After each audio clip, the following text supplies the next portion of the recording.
The air that November morning in 1979 carried the kind of bite that promised a hard winter.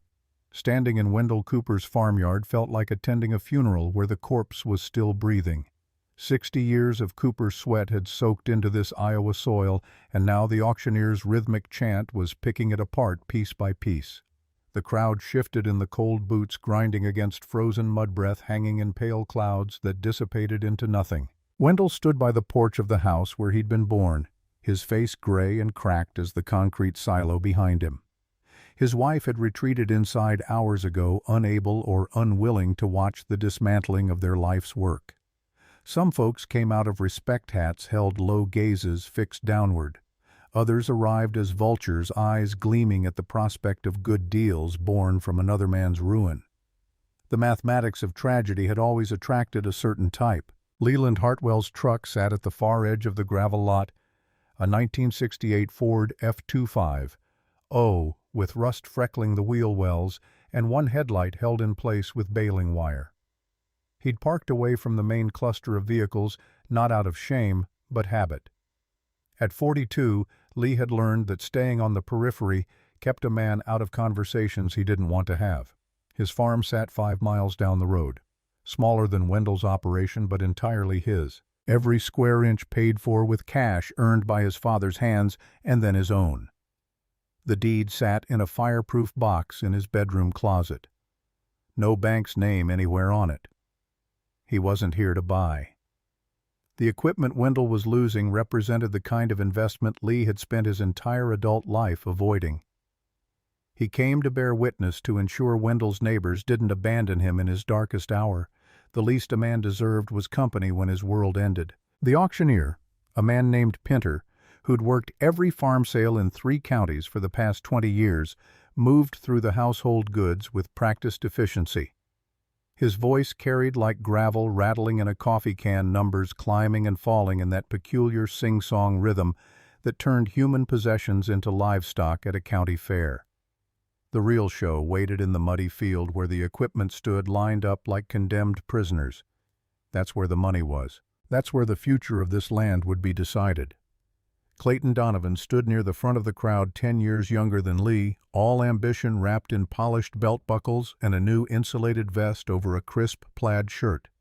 He'd taken over his father's operation 3 years back and had been expanding like a wildfire ever since. 800 acres now, most of it leased. The poster child for the new way of farming the government men and bankers were pushing with their mantra of get big or get out. Lee watched Clay's fingers flick with arrogant precision as he snapped up Wendell's best planter, a nearly new John Deere 7000. The bidding climbed fast. Clay paid top dollar, but it wasn't his dollar. The bank owned every penny, every acre, every gleaming piece of machinery he operated. He wasn't buying equipment. He was buying a man's pride, getting it cheap because desperation had marked it down. Lee's operation existed as the opposite of Clay's. His main tractor, a 1968 John Deere 4020, represented the last of the good ones before they started complicating things with unnecessary additions. The planter was an old International 6-row and his plow was a 4-bottom Oliver that had turned more soil than Clay Donovan had ever walked on. Lee's father had taught him a simple rule that had become harder to live by each year. If you can't pay cash for it, you can't afford it. The wisdom of that principle was about to reveal itself, though none of them knew it yet. Pinter finished with the prime equipment, Clay having claimed most of it, and then motioned toward the back of the lot where old iron went to die. His voice shifted, losing the urgency reserved for valuable items. "Right, folks, let's clean out the boneyard. Got an old Massey Harris here, a Super 92, I believe. Hasn't turned a wheel in a few years. Engine's probably seized. Good for scrap, I suppose. What'll you give me for the old girl who'll start it at $100? The combine sat listing to one side, its red paint faded to a dull, rusty pink. The Massey Harris name barely showed on the side panel. Weeds had grown thick around flat-spotted tires, claiming the machine back into the earth. A relic from another time when farming meant something different than spreadsheets and loan officers. Clay's laugh cut through the quiet murmur, sharp and cruel. $100, Pinter. You'd have to pay a man $100 to haul that piece of junk away." A few of his cronies chuckled along. Wendell Cooper flinched as if Clay had slapped him. That old combine had been his father's pride, the first self-propelled combine in this part of the county. Seeing it mocked on top of everything else added a cruelty that soured the cold air. The disrespect hung there visible as the breath clouds, and nobody stepped forward to challenge it.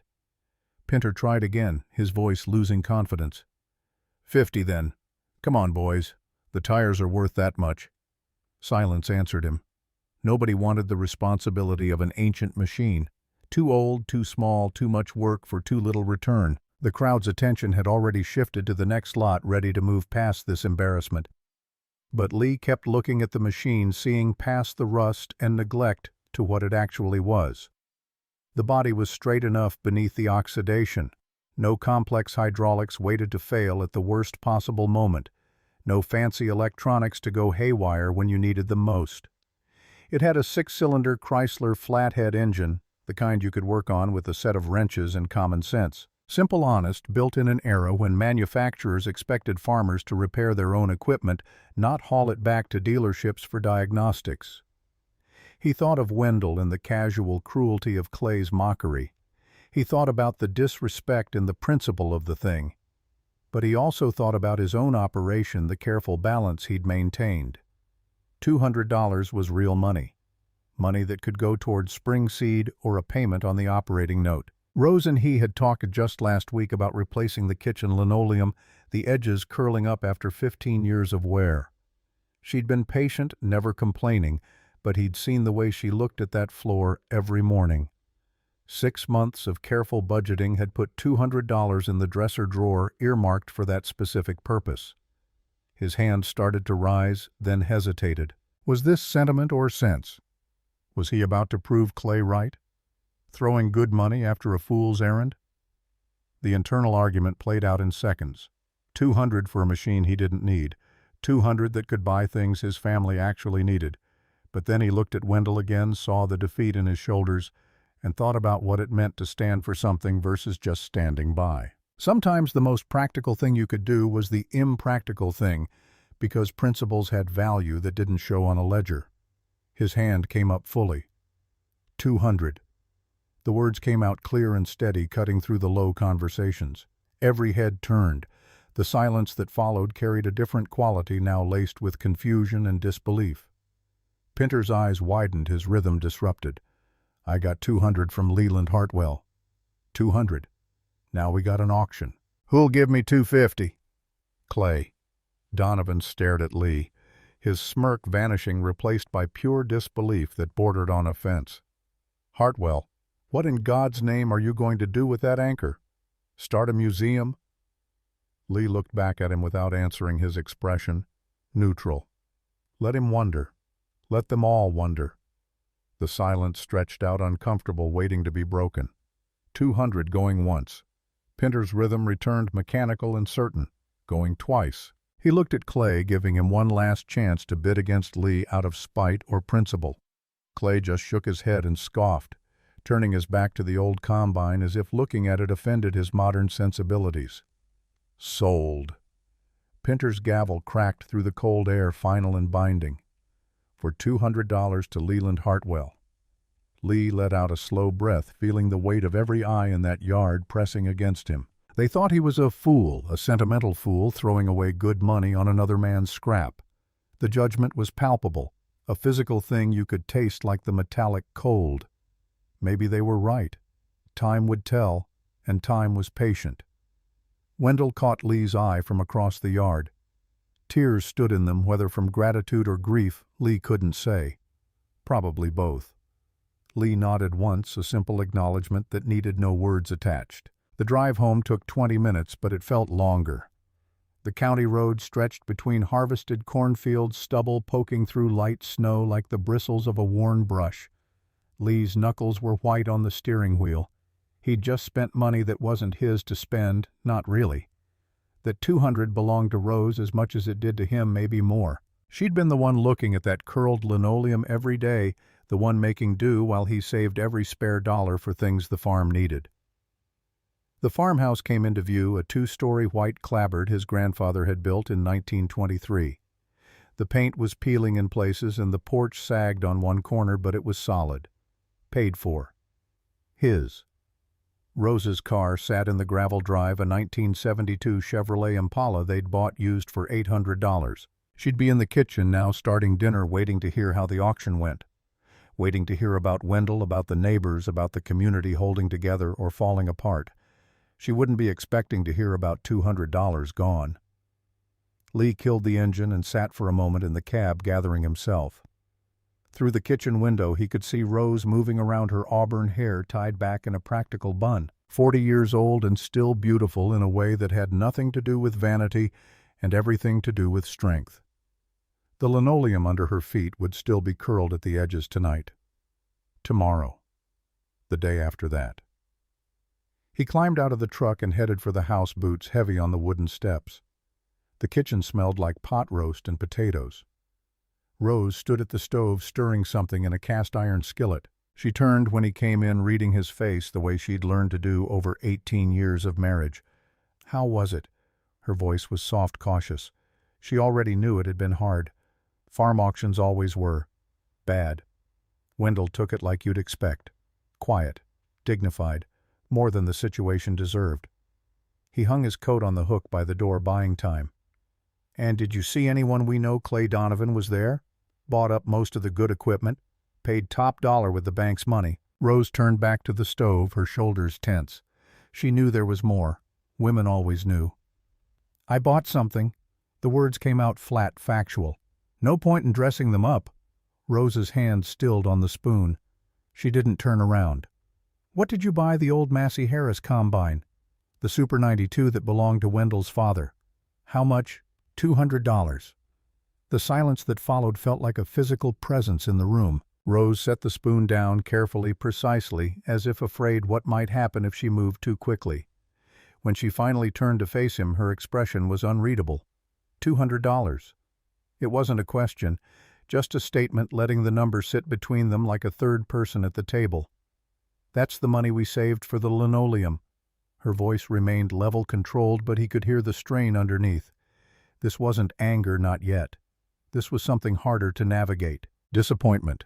The weight of always coming second to the farm, to principles, to machines. I know.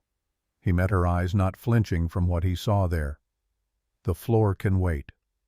I need you to trust me on this. Rose looked down at the worn linoleum under her feet, at the edges that had been curling up for 3 years. 3 years of walking across it every morning, every evening, telling herself it didn't matter. 3 years of watching other women in town get new kitchens while she made do. 3 years of being patient while her husband saved for everything except the things that made her daily life easier.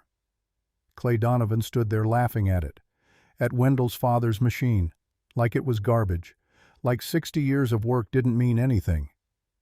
Rose's jaw tightened. She understood the impulse. She understood her husband's need to stand for something when others were content to stand by. But understanding didn't make the sacrifice easier. Is it worth it? A machine we don't need, one that might not even run. While I'm patching Daniel's jeans for the 3rd time and we're telling him no to the school trip because money's tight. The words cut because they were fair, completely fair. Lee had made a choice that affected both of them, and he'd made it alone. The kitchen linoleum wasn't just about flooring. It was about all the small sacrifices she made while he held to his principles. I can't explain it in a way that'll make the math work. Wendell lost everything today. Everything. And Clay Donovan stood there treating what was left like garbage. Sometimes you have to stand for something even when it costs you. He took a step toward her. I know the floor's bad. I know Daniel needs things.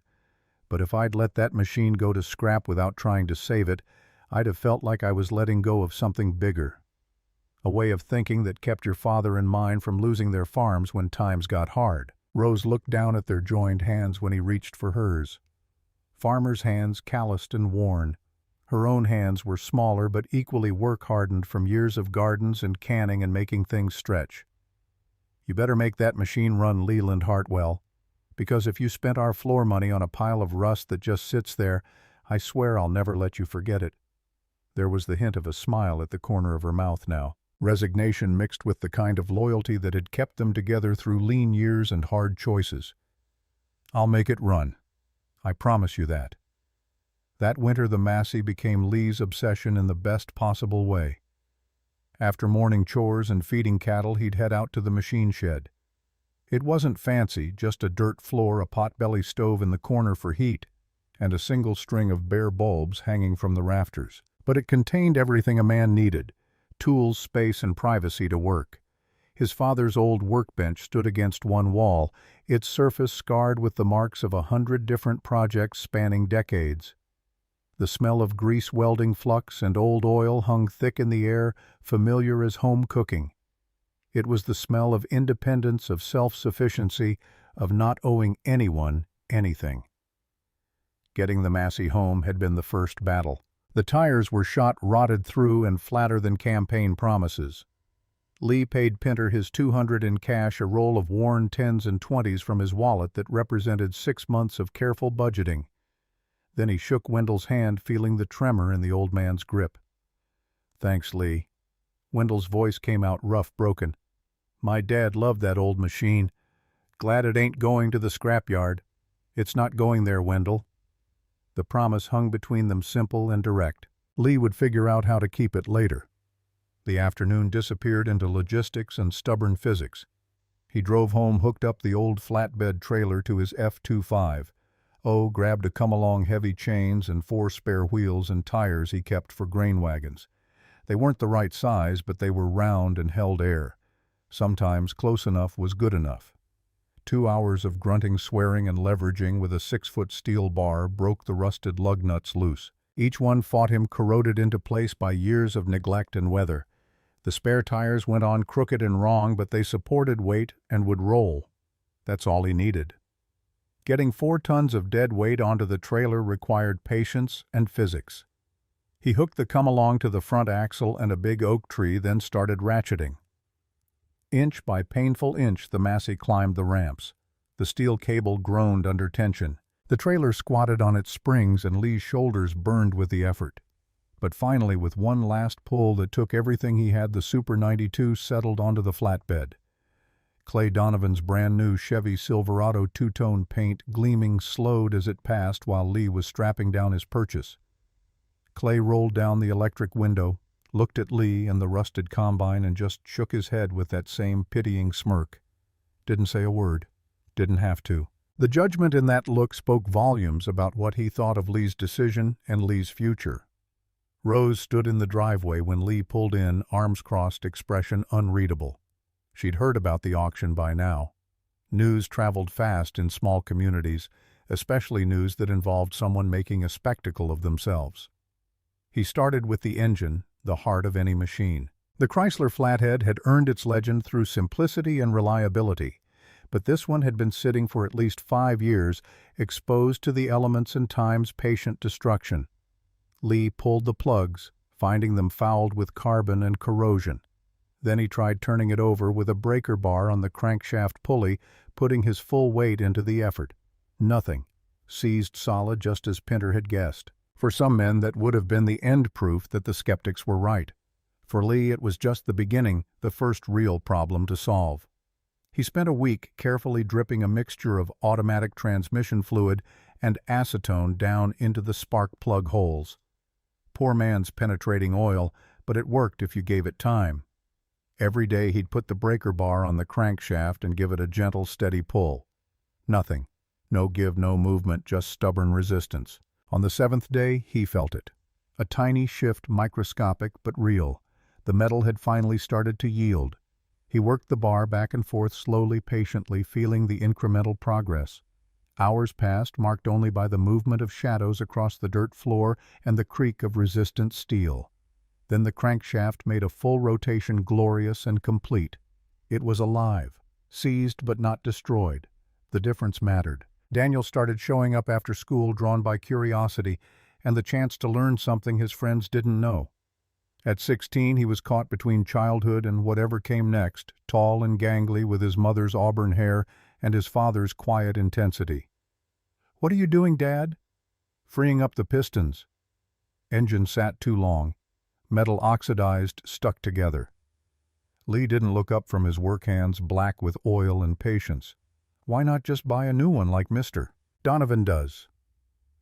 The question carried no judgment, just genuine curiosity. Daniel had grown up watching other farmers parade their new equipment through town, had heard the talk at school about whose dad had the biggest tractor, the newest combine. Mr. Donovan doesn't own anything, son. The bank does. Every piece of machinery he operates, every acre he farms. It all has the bank's name on it. If times get hard, if prices drop, if anything goes wrong, the bank can take it all back. Everything. Lee straightened, wiping his hands on an old rag. This machine, once I get it running, it's mine. Completely. Nobody can take it. Nobody has a claim on it. That's worth more than new paint. Daniel absorbed this, his young mind wrestling with concepts most adults never fully grasped. The difference between owning and owing, between freedom and the appearance of success. Can I help? Lee handed him a wire brush. Start cleaning the valve cover. Every bit of dirt, every spot of rust. Do it right. No shortcuts. The next month disappeared into the deep mechanics of resurrection. Lee pulled the head, a heavy chunk of cast iron that took both him and his neighbor Frank Morrison to lift. The cylinders showed rust, but no pitting. 3 days with a ball hone on his electric drill, carefully cross-hatching the cylinder walls until they were clean and smooth, brought them back to serviceable condition. He ordered new rings, gaskets, and bearings from a specialty supplier he found in the back of a farm journal. While waiting for parts, he tackled the fuel system. The gas tank was full of rust and varnish, a toxic sludge that would kill any engine. He dropped it, filled it with gravel and diesel, then strapped it to the wheel of his 4020, jacked up the tractor, and let it spin for an hour. The gravel scoured the inside of the tank clean through sheer abrasive persistence. The Marvel Schebler carburetor came apart on his workbench, a puzzle of tiny jets and passages. Lee cleaned every component with wire and solvent, patient work that couldn't be rushed. Each part had to be perfect. One blocked passage meant the whole thing wouldn't work. The whispers started at the coffee shop in town. Lee would go in for a cup in the morning and conversations would die down. He could feel eyes on his back, hear the resumed talking when he left. Frank Morrison told him what they were saying. Clay Donovan was spreading the word that Lee had finally gone around the bend. Poor Lee, working on that rust bucket all winter instead of planning for spring, living in the past. And the past don't pay bills. Clay's voice carried that particular mixture of pity and superiority that made it clear who he thought was winning and who was losing. The other farmers, most of them leveraged to their eyeballs with the same bank as Clay, nodded in agreement. They saw Lee's old paid-for equipment as a sign of failure rather than freedom. The new way of thinking had infected the whole community. Debt was success. Ownership was backward. The inversion was complete. Rose heard the talk at the grocery store, standing in line while women whispered just loud enough to be overheard. She came home one afternoon in early February, her face tight with something she was trying not to show. They're talking about you at Miller's Market. About the combine. About us. Lee looked up from the carburetor parts spread across the kitchen table. Let them talk. She set the groceries down harder than necessary. It's not just talk. It's judgment. Evelyn Donovan made a point of telling everyone about Clay's new equipment, about their plans to expand, about how some people are too afraid to take risks. Lee's jaw tightened, but his voice stayed level. Clay's risks are being taken with someone else's money. Easy to be brave when you're not the one who'll pay if it all falls apart. Rose pulled out a chair and sat down, the fight going out of her. I know. I do. But it's hard, Lee. It's hard being the one everyone pities, the one with the worn-out kitchen and the husband who spends his winter fixing a machine that might never run. He reached across the table, his oil-stained hand covering hers. It'll run. How do you know? Because I'm doing the work right. Because I'm not taking shortcuts. Because the engine is good steel, and good steel responds to patient hands. By March of 1980, the engine was back together.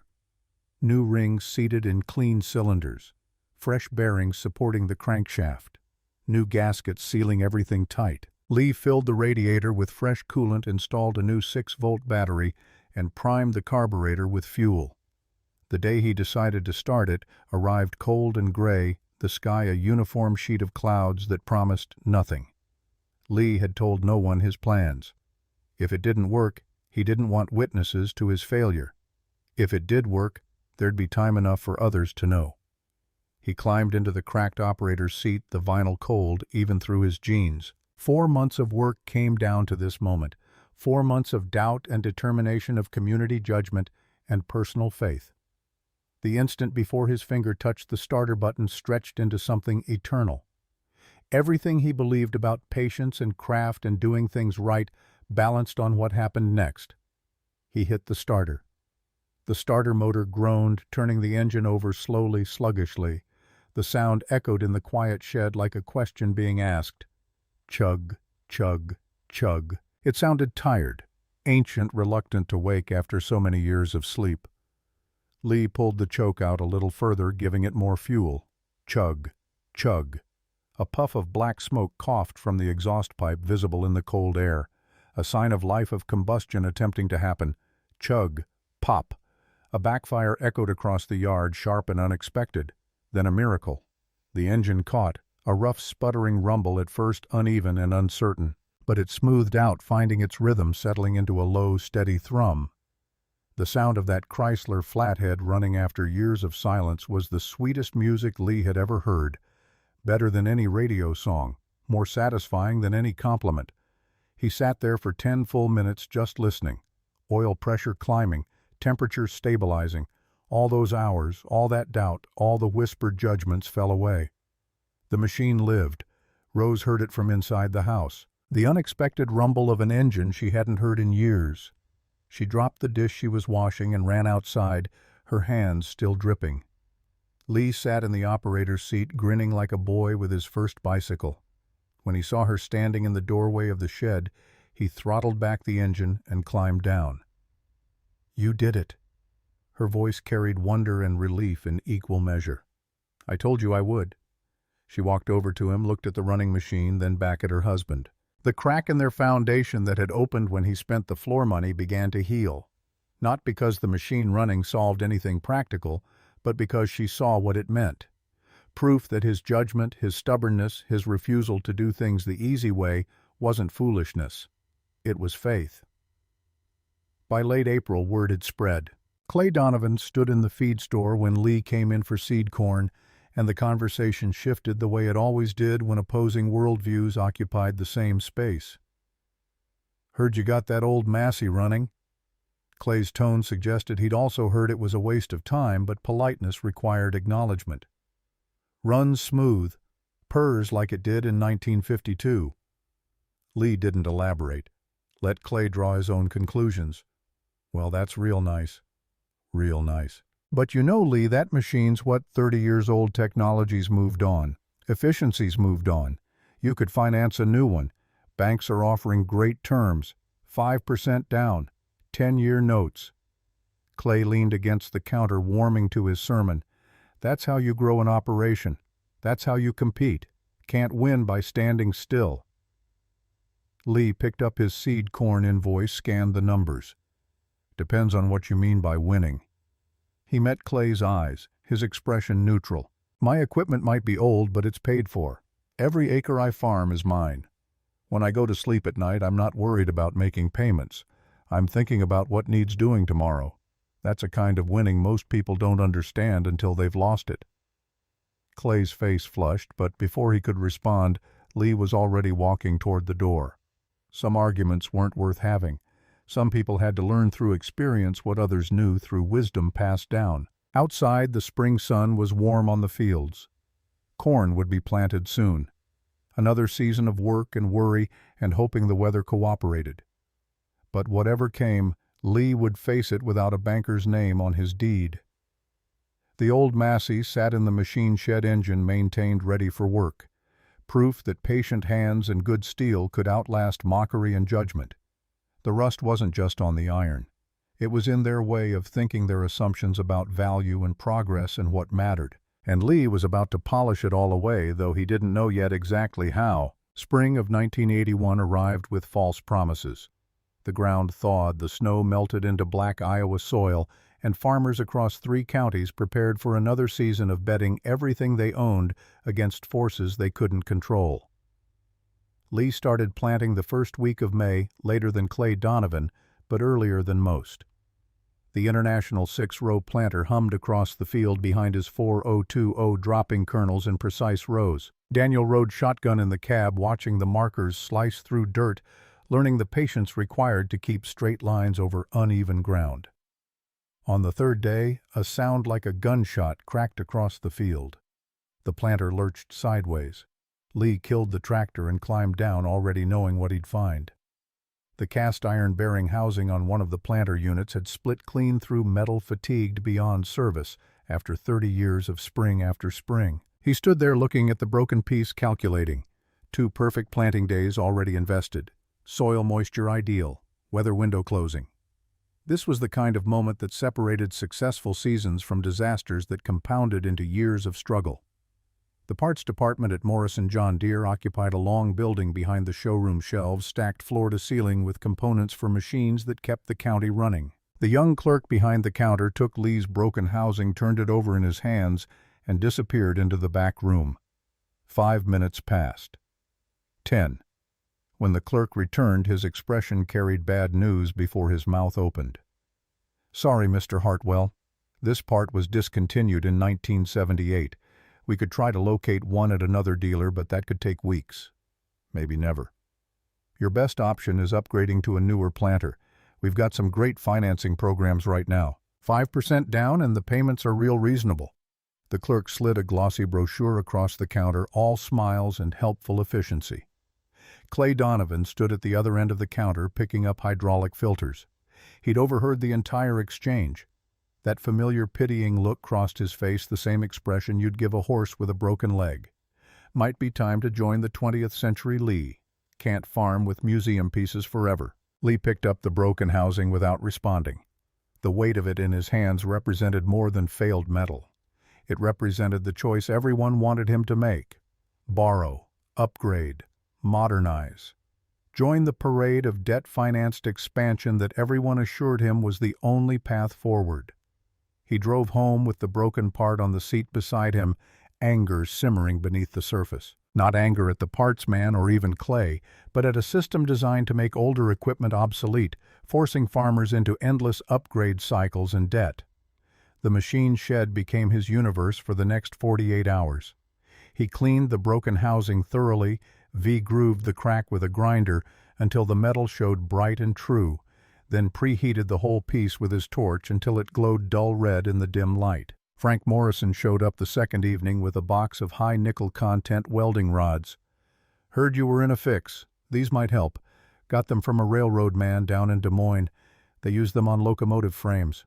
Strong stuff." Frank set the box on the workbench and watched Lee work.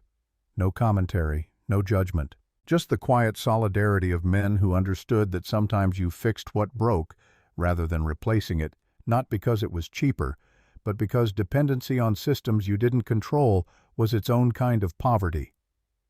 Lee welded carefully, laying down narrow beads of molten metal that fused the crack back together.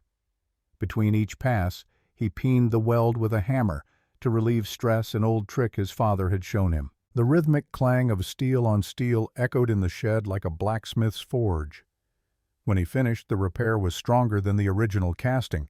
He ground it smooth, drilled it out, retapped the threads with a die and cutting oil. The work took 2 days, 2 perfect planting days when the soil moisture was ideal and the weather cooperated. By the time Lee got back to the field, Clay had finished his entire operation. 800 acres planted in 4 days, with his 24-row John Deere Maxi-Merge. His corn was already pushing through the black dirt in neat green rows, while Lee was still dropping seed. The coffee shop in town became a courtroom where Lee was tried and convicted in his absence. Frank reported the verdict over the fence line one morning. "They're saying you're falling behind, that your late planting is going to cost you yield. That old equipment is holding you back." Lee didn't stop checking the oil on his tractor.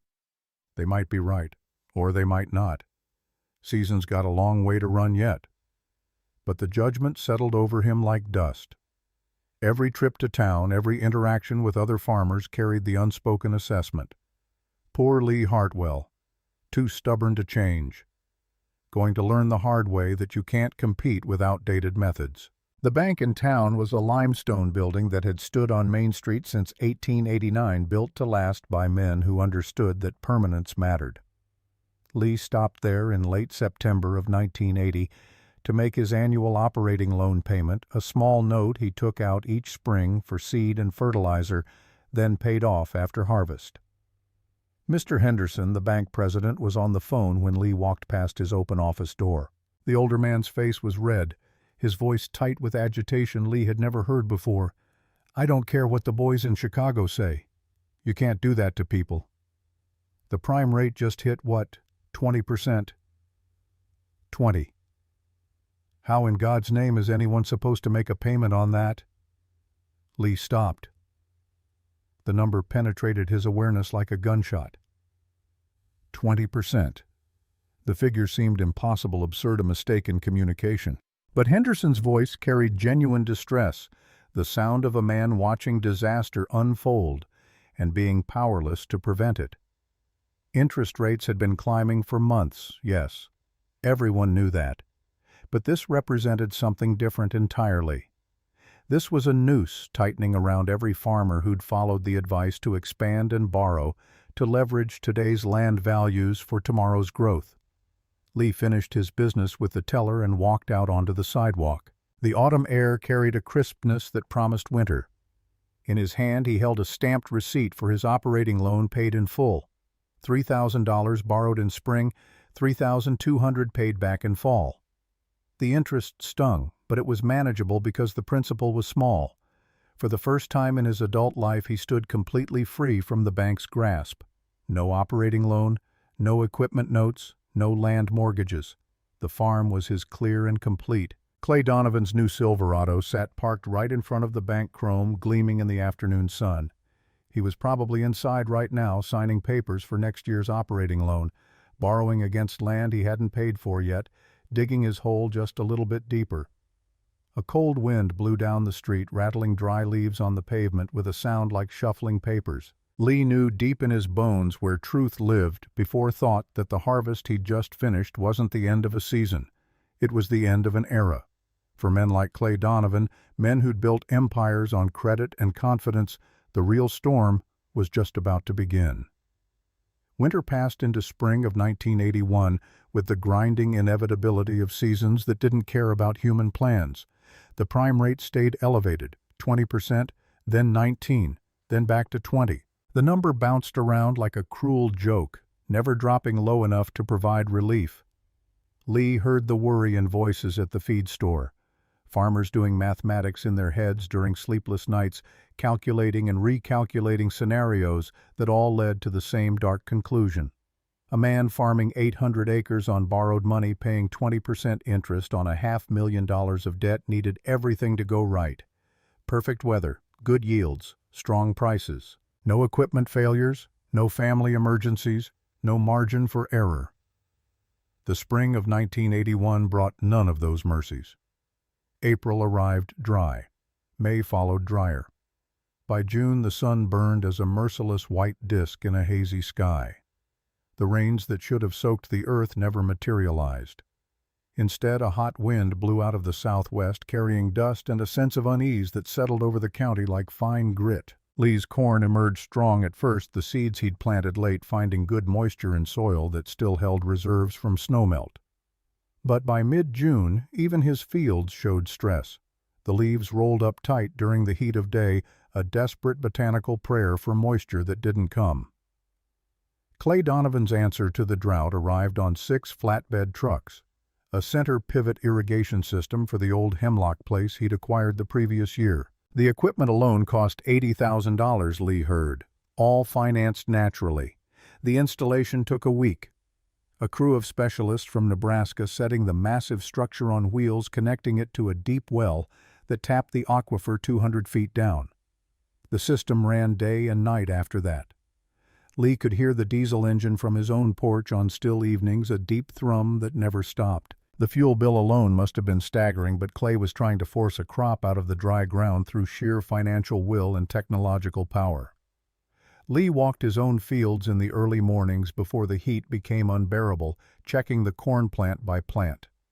The stress showed in the curled leaves and the slower growth and the pale green color that should have been darker. His corn suffered, no question about that. But it survived. The years of organic matter his father had built into the soil, the decades of crop rotation and careful stewardship, created a structure that held moisture better than chemically dependent ground. Not enough to prevent stress, but enough to keep the plants alive. Lee had to trust in that and in forces beyond his control. Rose watched the fields too, though she rarely said anything.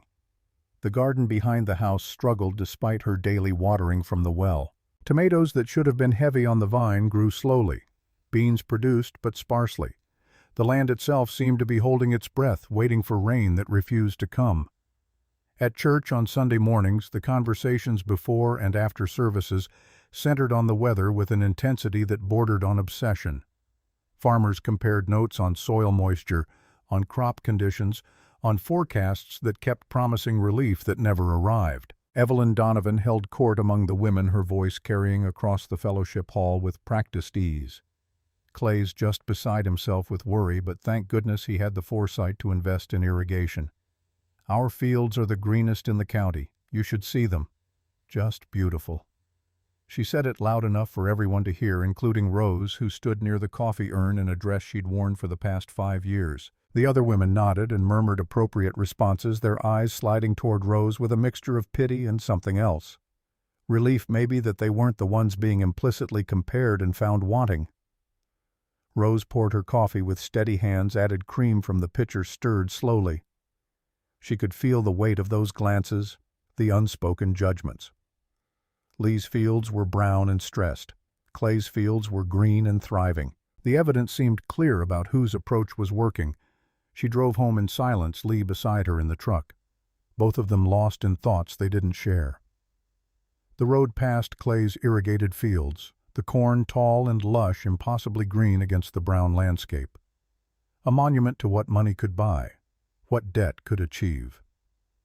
That night Rose stood at the kitchen sink, washing dishes, looking out at their own fields visible in the twilight. The corn was shorter, tougher looking, a darker shade of green that spoke of stress endured rather than comfort provided. She'd believed in Lee's way for 18 years, trusted his judgment about debt and ownership and doing things right rather than doing things easy. But standing there with her hands in soapy water, watching fields that looked half dead compared to Clay's irrigated paradise, doubt crept in like water through a cracked foundation.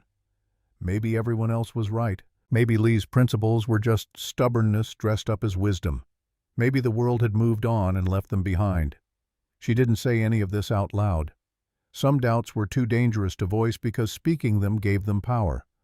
But the thoughts circled in her mind during the long, hot nights when sleep came hard and the future felt uncertain. The storm that broke the drought in late July carried the violence of judgment delayed. The sky turned a bruised purple-green that made stomachs tighten. The air went still, that eerie quiet before nature's fury. Lee stood on the porch watching the wall of clouds approach from the west, knowing what was coming, but powerless to prevent it. The first drops were sparse, heavy things that hit the dust and left craters. Then the hail started, marble-sized at first, then larger. Ice falling from the sky like artillery drumming against the roof with a sound like continuous thunder. The wind came next, gusts that bent trees and tore at anything not secured. Lee watched his cornfield ripple like water. The stalks bent low, some breaking, most just submitting to the wind's power. It lasted 20 minutes. When it passed, the silence felt louder than the storm. Clay's irrigated corn had grown tall and lush from constant watering. That height, which had seemed like success, became a liability when the wind came. Lee drove past those fields the next morning and saw whole sections, flattened stalks, snapped like matchsticks' ears lying in the mud. His own corn, shorter and tougher from stress, had taken a beating. Leaves, shredded stalks bent, but most of it stood back up once the storm passed. The difference between forced growth and natural resilience became visible in a single afternoon. Harvest that year turned into a grim affair, a reckoning nobody wanted to face but couldn't avoid. Lee's yields were down, 110 bushels to the acre instead of his usual 140, a disaster by normal standards. But through Frank Morrison, who heard it from a grain elevator worker, who heard it from Clay's hired hand, Lee learned that Clay was lucky to get 80 bushels from his flattened fields. The yields were only half the equation. The real killer was the price. Corn that had sold for $3.50 a bushel in 1980 was now bringing $2. A global recession had settled in. The Soviet grain embargo had eliminated a major export market. Supply outstripped demand. The numbers were simple and brutal. Lee did the mathematics on a piece of scrap paper at the kitchen table. 160 acres times 110 bushels times $2 came out to $35,200. His operating costs for the year, including seed fertilizer, fuel, and repairs, ran about $12,000. That left $23,000 profit before taxes. Tight, very tight. But survivable because he had no debt service eating into those margins. Clay's numbers told a different story. 800 acres times 80 bushels times $2 gave a gross of $128,000. But his operating costs, inflated by irrigation fuel and hired labor and chemical inputs, ran close to $85,000. And his interest payments on $500,000 of debt at 20% came out to $100,000. The arithmetic was inescapable. Clay had lost $57,000 farming for a year, not failed to profit, actually gone backward. Each day of work digging the hole deeper. The first sign of real trouble appeared in October. Clay's recreational boat, a 22-foot bayliner he'd bought the previous summer, showed up on a classified ad in the local paper. Price to sell. Cash only. Then the new Silverado disappeared from his driveway, replaced by an old Ford with a mismatched fender and visible rust. The kind of truck Clay would have mocked someone else for driving just months before. Evelyn stopped coming to church. Rose noticed her absence immediately, the way you notice when someone who's been holding court suddenly vanishes. The other women noticed, too, their conversations shifting from envy to speculation to something that looked like fear. If it could happen to Clay Donovan with his 800 acres and modern equipment and aggressive expansion, it could happen to anyone who'd followed the same path. Rose found herself in an odd position. The women who'd pitied her for the past year began seeking her out with questions disguised as small talk. How does Lee manage without borrowing for equipment? Does he ever worry about falling behind? What would you do if times got really hard? Rose answered honestly because she'd never learned how to do otherwise. Lee bought only what he could pay for. He fixed what broke. He accepted that progress was slower but more certain when you weren't racing to stay ahead of interest payments. Some women nodded and seemed to genuinely absorb this. Others looked at her like she was speaking a foreign language, unable to translate principles into practice because their entire worldview was built on the assumption that debt was just the cost of doing business. Fall slipped into winter. The land froze. Equipment sat idle. Farmers tallied their losses and tried to figure out how to make the next year work when this one had been a catastrophe. Lee's operation tightened its belt but remained solvent. Rose canned everything the drought-stressed garden produced. They butchered their own hogs, the meat filling the freezer. Daniel wore the same jeans from last year, patched at the knees but functional. They didn't take a vacation, didn't buy anything that wasn't necessary, didn't replace the kitchen linoleum that still curled at the edges. But they went to sleep at night without the weight of impossible payments crushing their dreams. The second year of crisis, 1982, arrived with the inevitability of a slow-motion train wreck. Everyone could see it coming. Nobody could stop it. Land values that had been the foundation of all that optimistic borrowing began to collapse. Ground that sold for $3,000 an acre in 1980 struggled to fetch $1,200 by spring of 1982. The bubble had burst, and men like Clay Donovan, who'd borrowed against inflated values, found themselves suddenly and catastrophically underwater.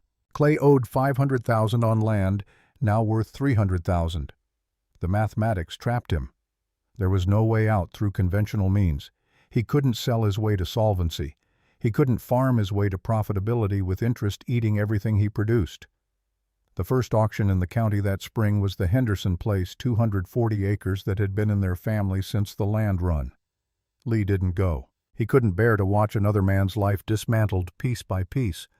But the auctions kept coming. May brought 3, June brought 5. By July there was one nearly every week. The social fabric was tearing, stress fractures spreading through relationships and certainties that had seemed permanent. Neighbors stopped helping neighbors because everyone was drowning in their own crisis. The collective support system that had sustained rural communities for generations was collapsing under the weight of individual desperation. The Bank Farmers Trust and Savings, the same institution that had pushed loans so aggressively just a few years before, turned ruthless in its self-preservation. Mr. Henderson, the bank president who'd seemed genuinely troubled by the rising rates, was forced into early retirement. He was replaced by a cold-eyed man from Des Moines whose job wasn't to help farmers, but to liquidate assets and protect the bank's balance sheet. Lee saw Clay in town less and less frequently. When their paths did cross, the change was shocking. Clay had lost weight, his clothes hanging looser, his belt cinched tighter. The confidence and swagger that had defined him evaporated like morning dew under harsh sun. His eyes were hollow, dark circles beneath them, suggesting sleepless nights filled with calculations that wouldn't balance. Fall of 1982 brought a decent harvest. Not great, but adequate. Prices stayed depressed. Lee cleared enough to make it through another year.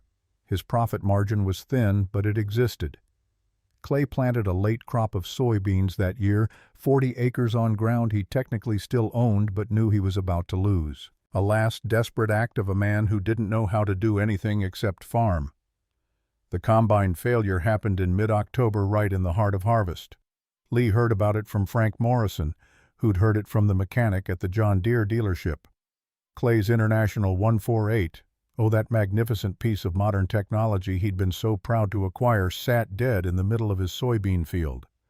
The electronic control module for the hydrostatic transmission had fried. A sealed unit, impossible to repair, must be replaced.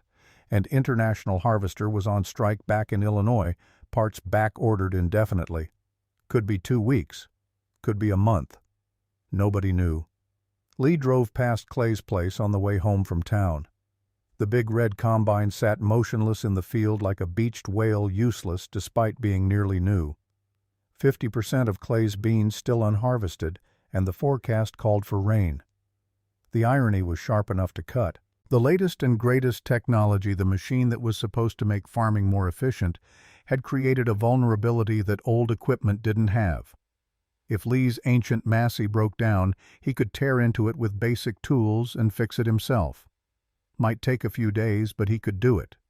Clay had purchased dependency disguised as progress. When the system failed, he was left with nothing but a very large, very expensive monument to helplessness. The rain came 3 days later, a steady drizzle that turned the fields to soup. Clay's beans rotted where they stood too wet to combine, even if he'd had a working machine. Lee watched it happen from a distance, feeling no satisfaction in being right, only a profound sadness at waste. By spring of 1983, the cracks in Clay's empire had widened into chasms. He sold his herd of feeder cattle early, taking a loss rather than feeding them through to proper weight. The hired hand who'd worked for him for 2 years got let go. Evelyn and the kids moved in with her parents in Minnesota. The house stood empty, a foreclosure sign pounded into the front lawn like a stake through the heart of the American dream. Rose began quietly helping the other wives who were struggling. She'd show up at someone's door with jars of canned vegetables from her cellar. She'd spend an afternoon teaching a younger woman how to make a week's worth of meals from a single chicken. She never mentioned Lee's way of doing things unless asked. Never said "I told you so" or offered judgment. Some women were grateful. Some were proud and refused help. But word spread that Rose Hartwell was someone who helped when you were down, not someone who kicked you when you were already bleeding. Lee watched his wife's quiet strength during those years and loved her more deeply than he had on their wedding day. She'd suffered through the judgment, the social pressure, the years of doing without, while others seemed to have everything. And now, when she could have claimed vindication, she chose grace instead. The notice for Clay Donovan's auction was posted on the courthouse door in early March of 1983. All real and personal property listed in cold black type. The date set for the first Saturday in April. Seeing it there official and public felt like watching a death certificate get nailed to a church door. This was real. This was final. This was the culmination of every warning that had been ignored and every principle that had been violated. The future Lee had seen coming since that November day in 1979 when he'd bought a rusty combine had arrived with the patient certainty of seasons changing. He stood on the courthouse steps reading the notice, and the weight of what was about to happen pressed against his chest. Not triumph, not vindication, just the heavy sadness of watching a neighbor destroyed by a system that had promised him everything and delivered ruin instead. The day of Clay Donovan's auction arrived gray and damp, a miserable spring drizzle falling from a low sky that seemed to press down on everything. The crowd was bigger than at Wendell Cooper's sale 3.5 years earlier, but there was no energy, no thrill of potential deals. These were ghosts attending their own possible futures, men who looked at Clay's equipment lined up in the mud and saw their own probable fates reflected back. Lee arrived early, parking his truck at the far edge of the lot again. Same spot he'd chosen that November day in 1979. Different season, different man being broken. Same merciless arithmetic playing out. The house stood empty, curtains gone from the windows leaving the interior exposed and barren. The foreclosure sign on the lawn had weathered through winter, the red letters faded but still legible. A monument to dreams built on sand. Clay was nowhere visible initially. His wife and children had already fled to Minnesota, starting over somewhere that didn't know the story. Somewhere the name Donovan didn't carry the weight of catastrophic failure. The bank officer running the auction was a stranger, not the local auctioneer who'd handled Wendell's sale. This man wore a suit too expensive for farm country, his shoes already muddy from walking the lot. His voice was flat, devoid of any emotion as he cataloged the assets being liquidated. No humanity in it, just numbers and inventory reducing a man's life to line items on a balance sheet. The magnificent International 1480 combined the machine Clay had boasted would revolutionize his operation sold for $45,000. He still owed $90,000 on it. The big four-wheel drive Steiger tractor went for $30,000. Clay owed $65,000. Every piece of equipment sold for less than half what the bank had loaned against it. The buyers were mostly out-of-state holding companies and equipment dealers picking up inventory for pennies on the dollar. Local farmers stood watching but not bidding.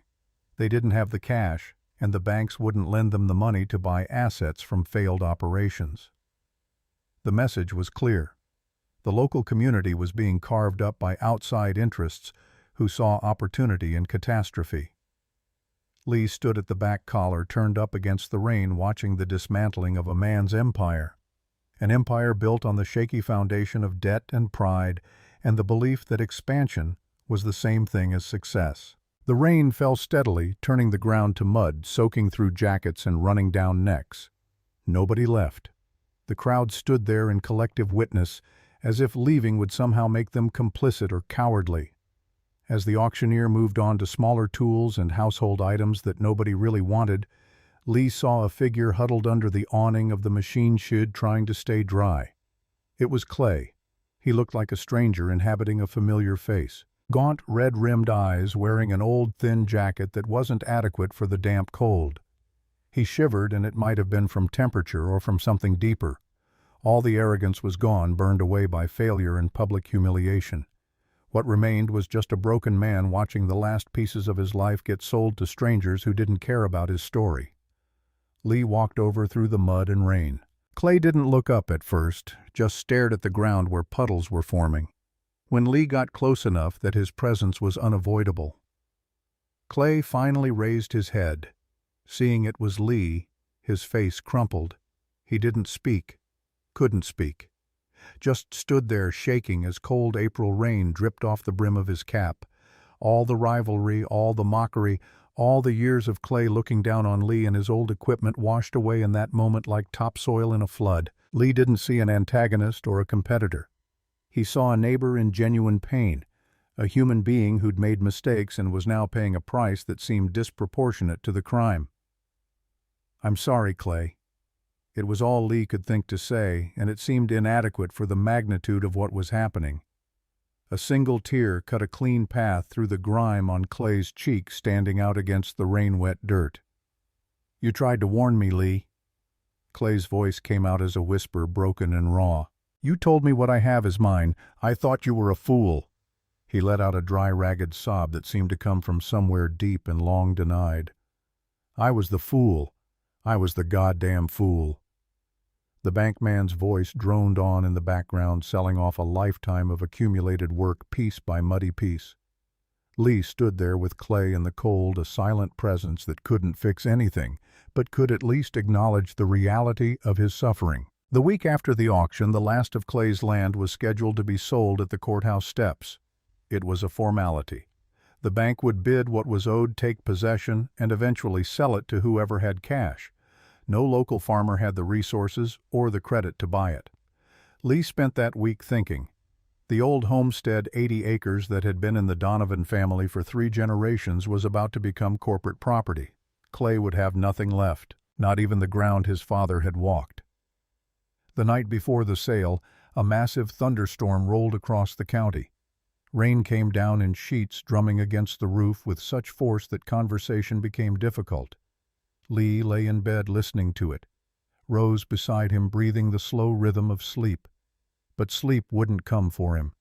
He kept thinking about Clay's 40 acres of soybeans still standing in the field. The bank had allowed Clay to plant them, probably calculating that a crop was better than bare ground. But the crop now belonged to the institution that was destroying him. Clay's labor, his fuel, his effort would benefit the bank. With the sale scheduled for tomorrow and the forecast calling for more rain all week, that crop was likely to be lost. The ground was already saturated. It would be too wet for any normal harvest operation. The beans would rot in the field unharvested. Another layer of waste added to the tragedy. The mathematics of it offended something deep in Lee's sense of order and justice. Good beans going to waste because nobody could get equipment into the mud to harvest them. Clay's last bit of work, turning into nothing. Lee got out of bed at 4 in the morning, unable to lie still any longer. He made coffee in the dark kitchen, watching the rain through the window. Rose found him there an hour later, fully dressed, staring into his cup. "You're going to do something." She didn't phrase it as a question. "The beans are going to rot. Clay worked that ground all summer. It should count for something." "What are you thinking?" "I'm thinking the Massey might be able to get in there. Narrow tires, lightweight. If any machine can work that mud, it's that one." Rose poured herself coffee, sat down across from him. Her face in the dim morning light showed the lines that 18 years of farm life had etched there. Lines earned through worry and work and choosing to trust a man who didn't always make the easy choice. "The bank owns those beans now. Legally." Lee looked at her. "They're not out here cutting them, are they?" Rose was quiet for a long moment. Then something shifted in her expression, a kind of resolve settling into place. "Then go get them." The Massey fired up on the second try, the old Chrysler flathead settling into that familiar rumble Lee had come to know like a heartbeat. He'd kept it maintained perfectly over the past 3 years, firing it up every few months, checking all the systems. Some things were worth preserving not for their utility, but for what they represented.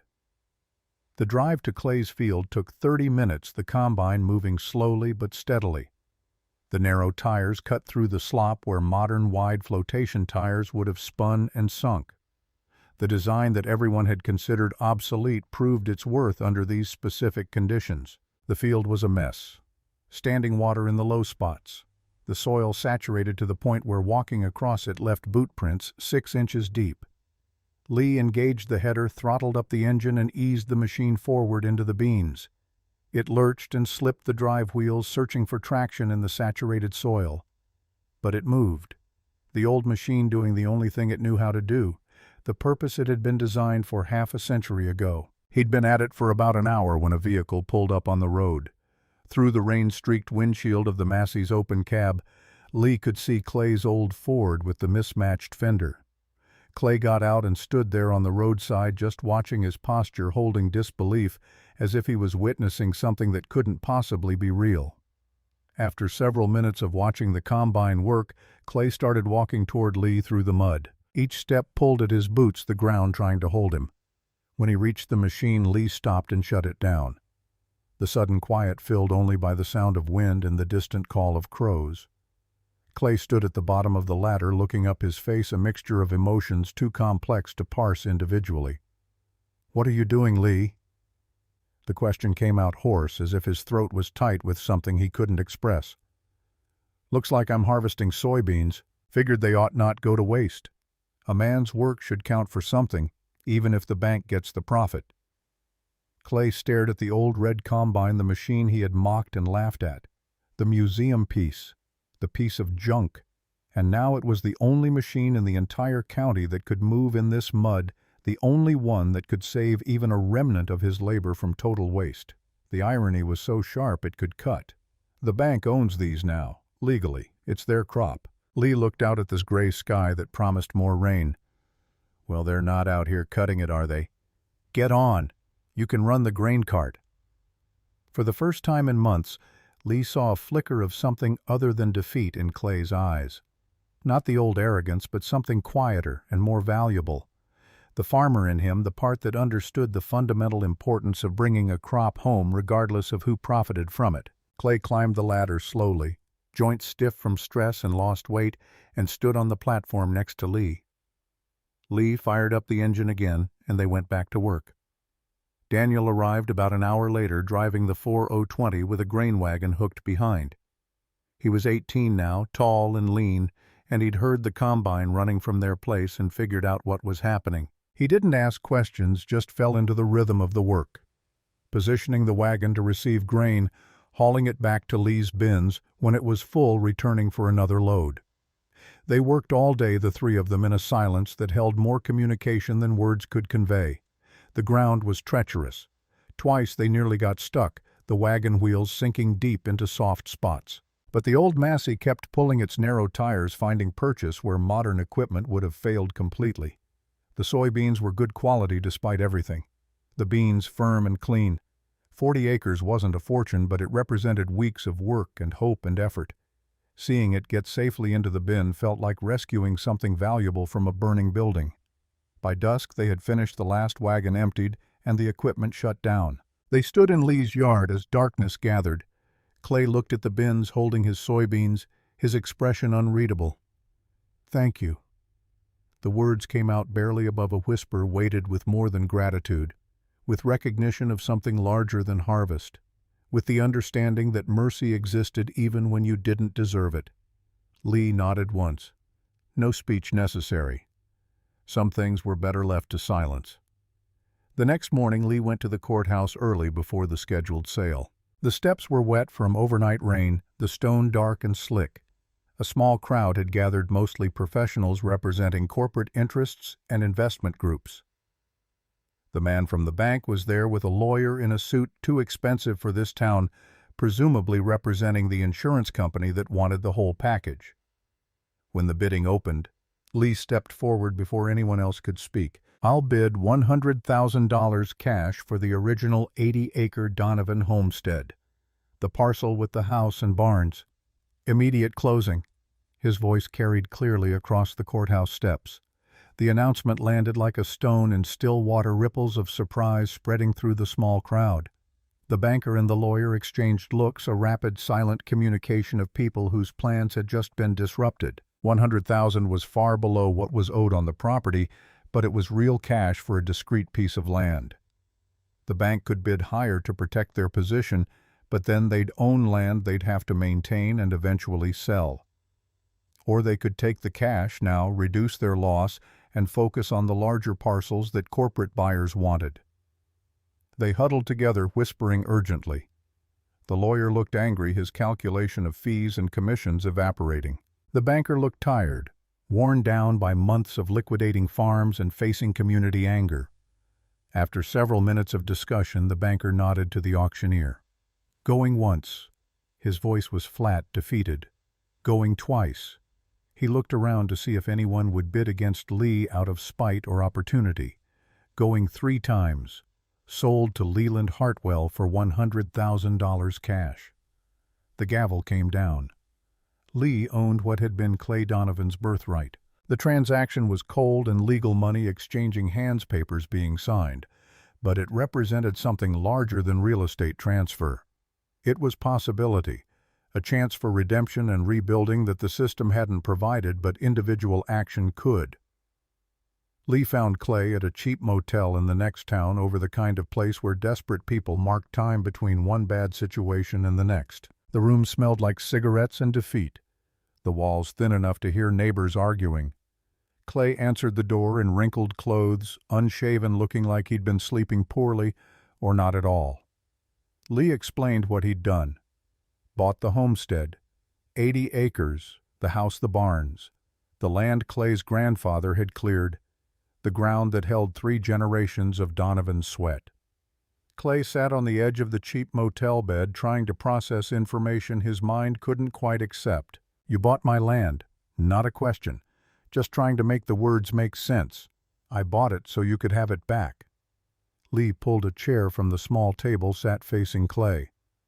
"I'll sell it to you on a private contract. No bank involved, no credit check, no standard terms.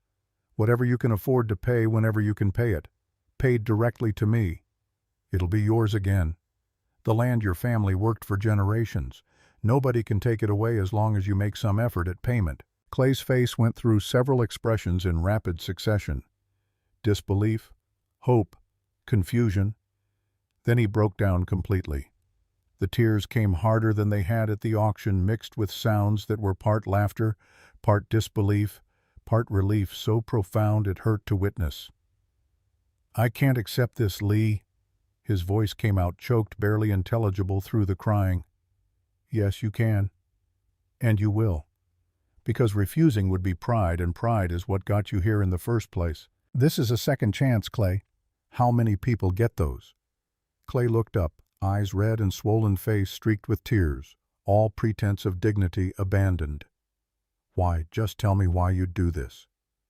Lee thought about how to explain something that didn't fit into normal categories of transaction or relationship.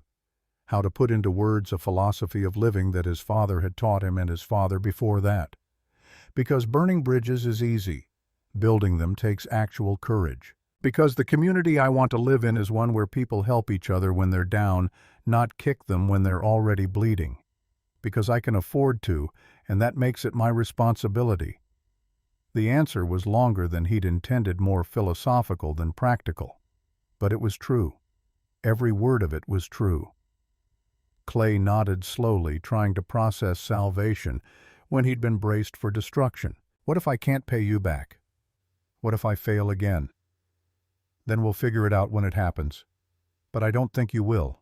You've learned what matters now. That's worth more than any business plan." By fall of 1983, Clay and his family had moved back into their old house. The place needed work, neglected during the months of limbo and transition, but it was structurally sound. Clay threw himself into the labor with an intensity that suggested penance, fixing what was broken, cleaning what was dirty, restoring what had been lost. He sold off the last remnants of his fancy equipment and bought older, smaller machines he could maintain himself. He took an off-farm job at the grain elevator, working 40 hours a week, then coming home to farm what he could with the time remaining. The small payments to Lee came regular and steady, reducing the debt month by month. But in November, the new bank president from Des Moines discovered the transaction. A corporate man who'd replaced the retiring local board members, he saw irregularities that needed correction. The bank had expected to sell all of Clay's land in one package to maximize recovery. Lee's cash purchase of a discrete parcel at below market value complicated their plans.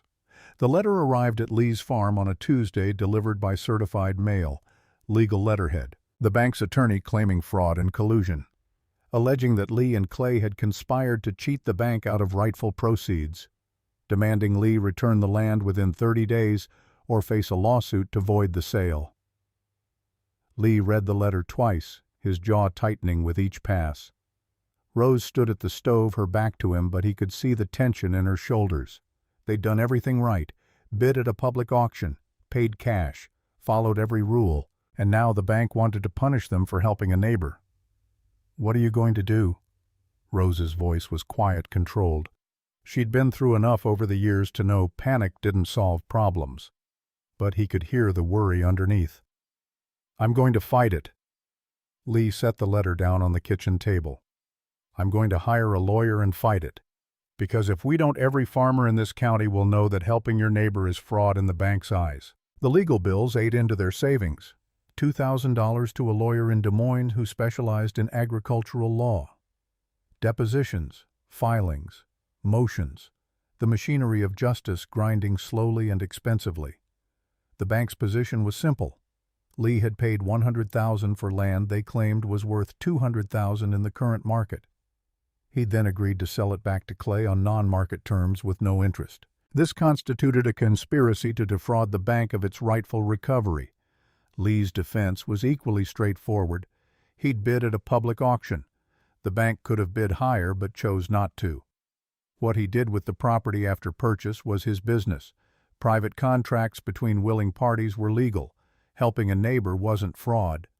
The case came before the bank's board of directors in February of 1984 in the courthouse conference room. The new bank president, a man named Carson, sat at the head of the table with the bank's lawyer beside him. Lee sat across from them with his attorney. Clay attended as a witness, nervous and pale. The room was packed. Word had spread through the farming community that this meeting would determine whether mercy was legal or whether the bank could punish people for not extracting maximum profit from a neighbor's misery. Carson presented his case with corporate efficiency.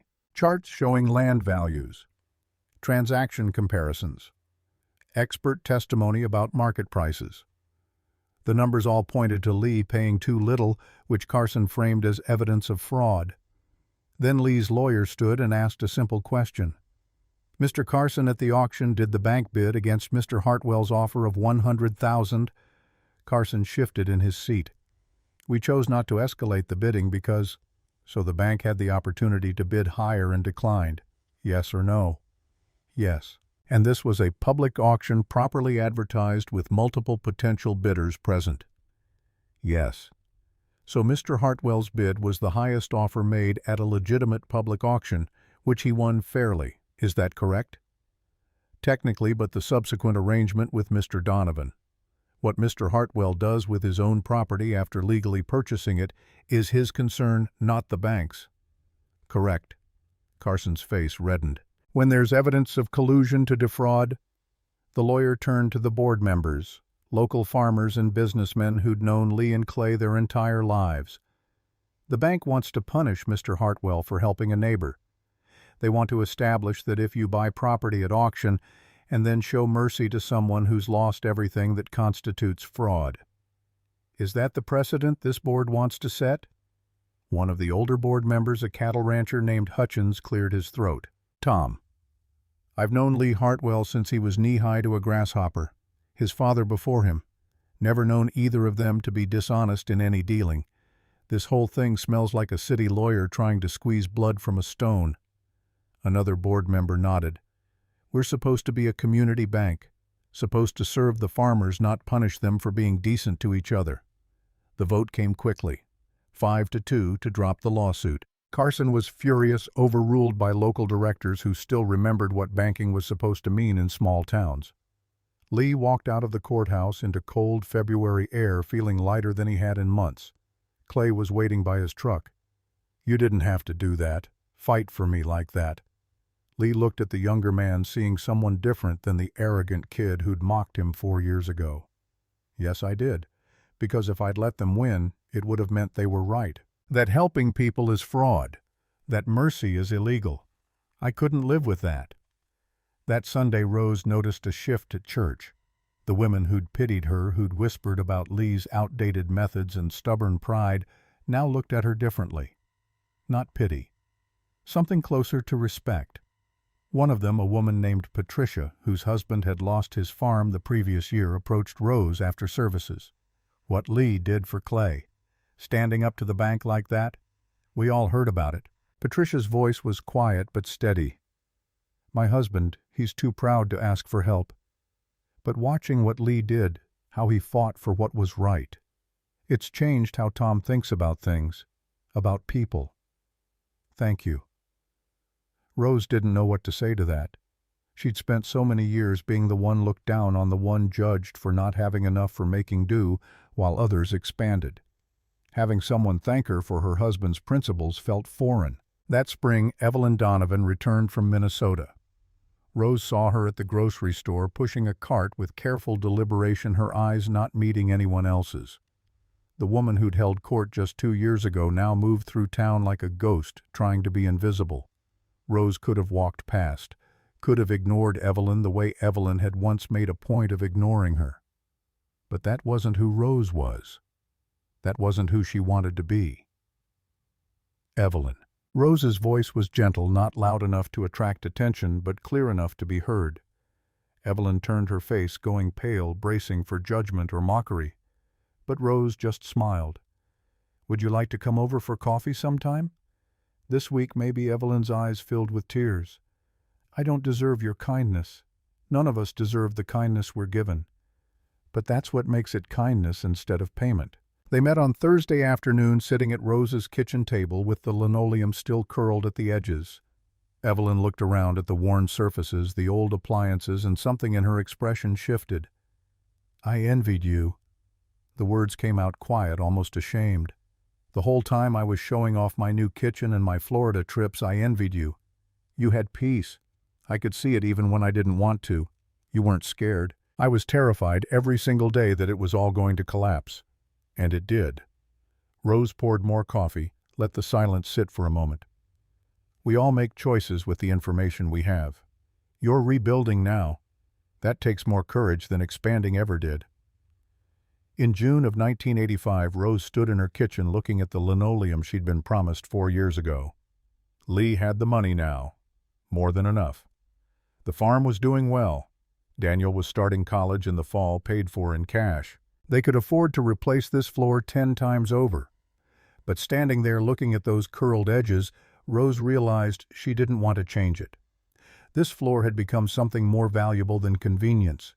It was a record, a monument to the sacrifice that had made everything else possible.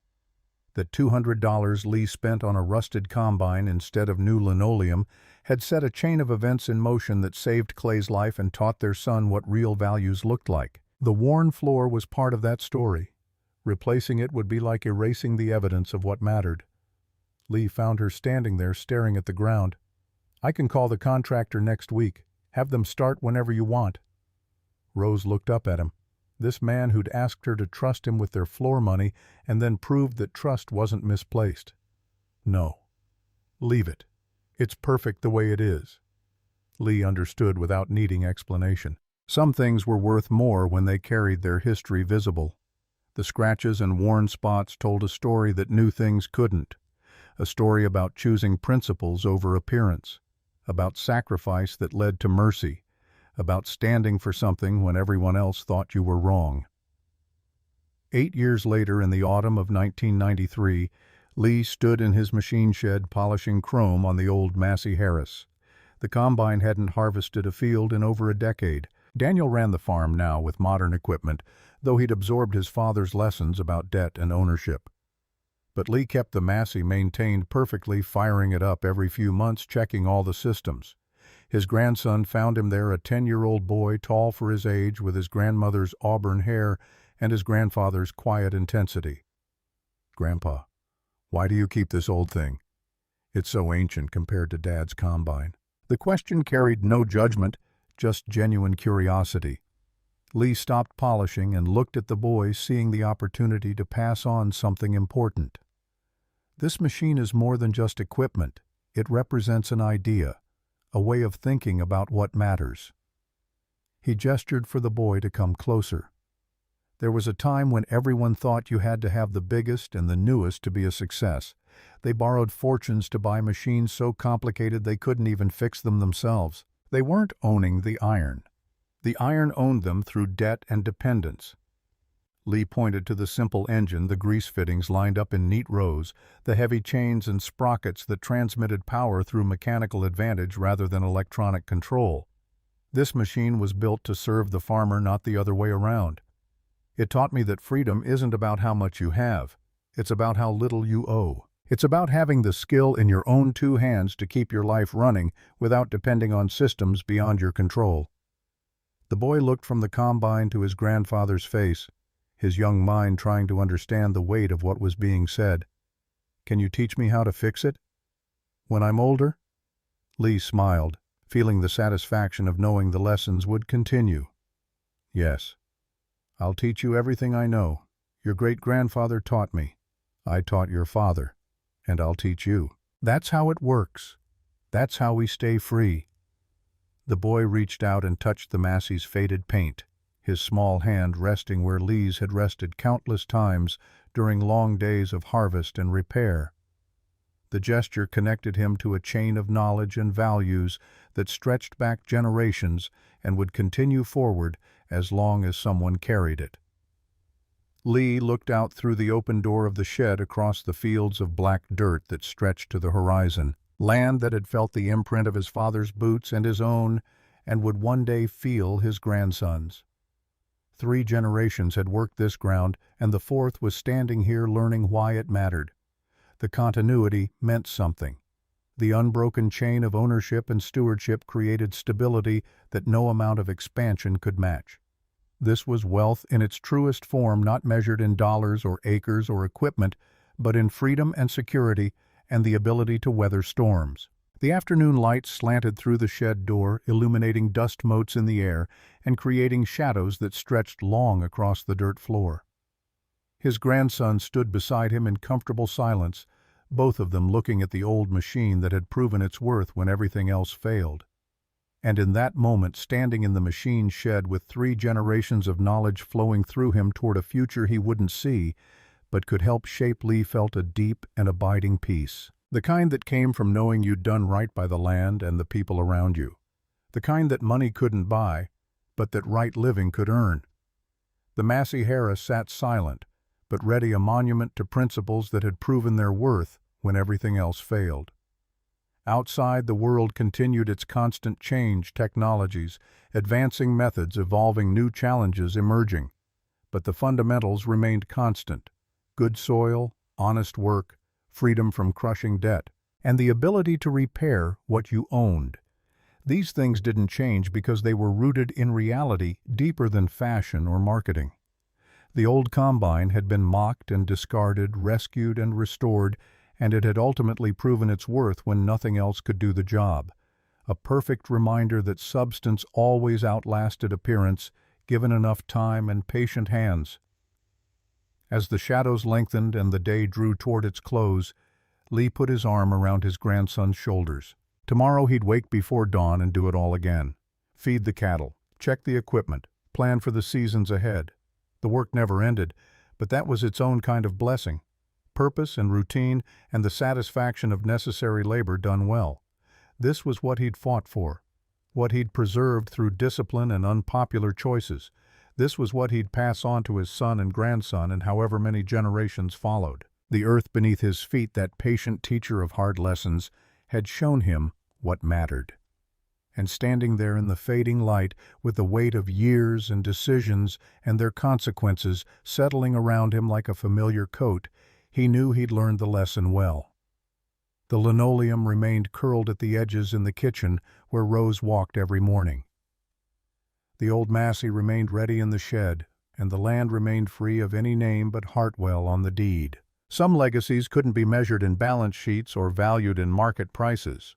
They lived in the choices made when everyone else was choosing differently.